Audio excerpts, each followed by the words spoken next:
Децата не се имуни на COVID, но сепак според досегашните искуства, кај нив вирусот дава полесна клиничка слика и најчесто не предизвикува компликации.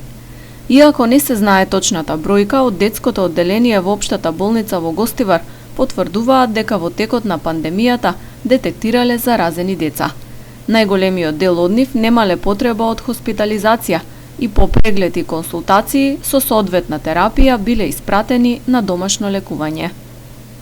Не го знам бројот, точен број, меѓутоа имало доста деца од нив кои што грото најголем број се лекуваат дома, затоа што со витамини, со течно и со исто како и овој обичниот грип, едино витамини и витамин Д малку ударно повеќе, по голема доза и ретко некој случај стигнал во Институтот за белодробни заболувања, кај што ги лекуваат децата со корона позитивни, и меѓутоа немало никое дете кој што било позитивно лошо да заврши. Сите се излекувано.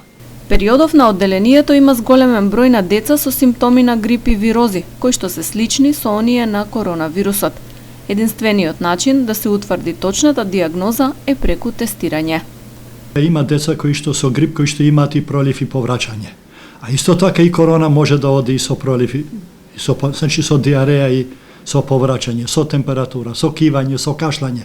Едино лабораториски може точно да се потврди дали се работи за обичниот грип, овој сезонскиот грип, или се работи корона. Ние скоро секое дете кој што го примаме во одделение, кој што го хоспитализираме, прво правиме корона тест, ако е негативен, тогаш ги примаме тука. Ако се работи за корона тест, тогаш има други насоки.